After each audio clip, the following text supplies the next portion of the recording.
શ્રી ગણેશાય નમઃ. જય શ્રી કૃષ્ણ મિત્રો. આજે આપણે આ વિડીયોમાં ચૈત્ર માસના સુદ પક્ષમાં આવતી એકાદશી કે જેને કામદા એકાદશી કહેવામાં આવે છે તેની કથા, મહાત્મા અને વિધિ વિશે જાણીશું.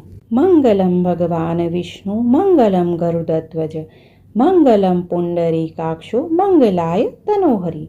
બોલો લક્ષ્મીપતિ નારાયણની જય. 18 પુરાણોમાં 24 એકાદશીઓનું મહાત્મય અને કથા વાર્તા શ્રી કૃષ્ણ ભગવાને ધર્મરાજાના પૂછવાથી એક પછી એક એકાદશીઓના વ્રત અને મહાત્મય વર્ણવેલ છે. પછી ધર્મરાજાએ શ્રી કૃષ્ણને પૂછ્યું, ભગવાન, આપ હવે કામદા નામની એકાદશીનું વ્રત અને કથા કહો. શ્રી કૃષ્ણ ભગવાને કહ્યું કે રાજન, પૂર્વે દિલીપ નામના રાજાએ વશિષ્ઠ ઋષિને પ્રશ્ન કર્યો હતો કે મારે એકાદશીઓમાં શ્રેષ્ઠ એવી કામદા એકાદશીનું મહાત્મય સાંભળવાની ઈચ્છા થઈ છે. કૃપા કરી આપ મને તે કહો. દિલીપ રાજાની જિજ્ઞાસા અને ધર્મભાવના જાણીને મુનિ વશિષ્ઠજીએ કહ્યું, હે રાજા, સાંભળો. આ એકાદશી ઘણી જ પુણ્ય આપનારી છે. જેમ લાકડામાં અગ્નિ પેટાવો અને તુરત જ લાકડું બળી જાય છે, તેમાં આ 11નું વ્રત કરો અને તુરત જ પાપનો નાશ થાય છે. રમ્યભૂમિ નામના નગરમાં પુંડરીક નામનો રાજા રાજ્ય કરતો હતો.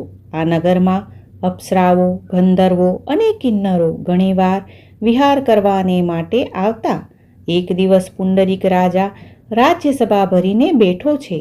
લલિત નામનો ગંધર્વ અને લલિતા નામની અપ્સરા તે સભામાં નૃત્ય કરે છે, પરંતુ એકબીજા પ્રત્યેના પ્રેમ આસક્તિમાં નૃત્ય તાલ બેતાલ થતું નથી. ગીતમાં કોઈ રાગનો લય આવતો નથી. આ બાબત ઉપર રાજા પુંડરીકનું ધ્યાન ગયું અને તે હવે સર્વ હકીકત સમજી ગયા. તેમાં પાછું કેટાક નામના નાગે આ સર્વે હકીકત રાજાને કહી સંભળાવી. તેથી રાજાના મનને પાક્કું થઈ ગયું કે ગંધર્વ અને અપ્સરા એકબીજામાં આસક્ત થયા છે.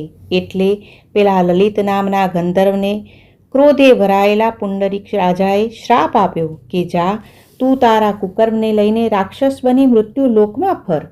પુંડરીક્ષના શાપથી લલિત ગંધર્વને એ ઘડીએ જ એક ભયાનક રૂપવાળો રાક્ષસ બની ગયો.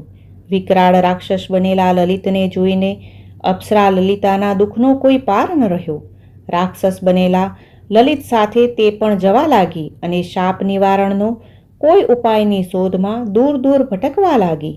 આમ ભટકતા કેટલાક ભયાનક વનો પસાર કર્યા. પડતા, આખડતા અને હસડેલા ખાતા એ બંને પ્રેમીઓ વિંધ્યાચલ પર્વત પાસે પહોંચ્યા. લલિતાએ જોયું કે પર્વતના શિખર ઉપર તો મહાતપસ્વતી ઋષિ શુંગ મુનિનો આશ્રમ આવેલો છે અને તેથી તે શાપથી રાક્ષસ થયેલા લલિત ગંધર્વને લઈને ઋષિના આશ્રમે આવી. પછી ઋષિ શુંગ ઋષિ પાસે જઈને કડકડતા હૃદયે 2 હાથ જોડી મુનિને આ શાપનું નિવારણ બતાવવા વિનંતી કરી. રડતી અને કકડતી અપ્સરાની વાત સાંભળીને ઋષિએ પૂછ્યું, પુત્રી, તું કોણ છે અને આ ગંધર્વની દશા કોણે કરી? પછી પહેલેથી છેલ્લે સુધીની કરુણ કથા લલિતાએ મુનિને કહી સંભળાવી અને કૃપા કરવા કહ્યું. અપ્સરાની દુઃખભરી વાત સાંભળીને ઋષ્યશુંગ મુનિને તેના ઉપર કરુણા થઈ અને તેઓએ દયા લાવીને અપ્સરાને કહ્યું, દીકરી, તું સારા મોકા ઉપર આવી છે. આજે ચૈત્ર માસ છે, સુદ પક્ષ છે અને એકાદશી છે. આ એકાદશીનું નામ કામદા એકાદશી છે. માટે તું આ કામદા નામની એકાદશીનું વ્રત ઉપવાસ વિધિપૂર્વક કર અને આ વ્રતનું પુણ્ય ફળ તારા રાક્ષસ બનેલા શાપિત ગંધર્વને અર્પણ કર. પ્રભુ કૃપાથી તેના વ્રતના પુણ્યફળના પ્રભાવે કરીને આ ગંધર્વને તેના મૂળ સ્વરૂપમાં આવી જશે. શાપ નિવારણ મળી જવાથી આનંદ ગેલી બનેલી અપ્સરાએ ઋષિએ બતાવેલી એકાદશીનું વિધિપૂર્વક શ્રદ્ધાથી ઋષિના કહેવા ઉપર અને ઠાકરની ઉપર વિશ્વાસ રાખીને વ્રત ધારણ કર્યું. અન્ન જળનો ત્યાગ કર્યો, નકોરડો ઉપવાસ કર્યો. બીજે દિવસે બારસ હતી અને લલિતાએ એકાદશીના વ્રતનું પુણ્યફળ લલિત ગંધર્વને ઋષ્ય શુંગ ઋષિની સાક્ષીમાં અર્પણ કર્યું અને તેનો જલ્દીથી ઉદ્ધાર થાય, પુંડરીકના શાપનું નિવારણ થાય, રાક્ષસ રૂપ ગંધર્વનું જલ્દીથી નાશ પામે અને પોતાના મૂળ સ્વરૂપમાં આવી જાય તેજી પ્રાર્થના લલિતાએ ભગવાનને કરી. હે પ્રભુ ઋષ્યશૃંગ, મુનિના બતાવ્યા પ્રમાણે મેં શ્રદ્ધા અને ભક્તિથી આપના ઉપર પૂર્ણ વિશ્વાસ રાખીને કામદા એકાદશીનું વ્રત ઉપવાસ કર્યા છે.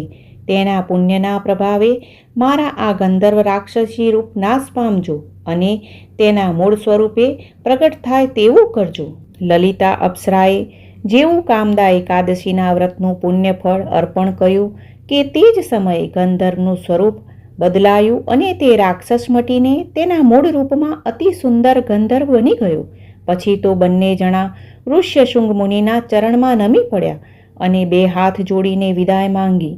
ઋષિએ આશીર્વાદ આપ્યા પછી લલિત અને લલિતા બંને વિમાનમાં બેસી સ્વર્ગલોકમાં જઈને સુખરૂપ રહેવા લાગ્યા. હે રાજન, અતિ પામન એવી કામદા એકાદશીના વ્રત અને ઉપવાસનું ફળ તથા તેની કથા મેં આપને કહી. તે કથા અને વ્રત જે કોઈ કરશે અને સાંભળશે તેમજ કહેશે તેમનો ચોક્કસ ઉદ્ધાર થશે. માટે સકળ સંસારના જીવે આ કામદા એકાદશીનું વ્રત કરવું જોઈએ. જય શ્રી કૃષ્ણ. બોલો લક્ષ્મીપતિ નારાયણની જય.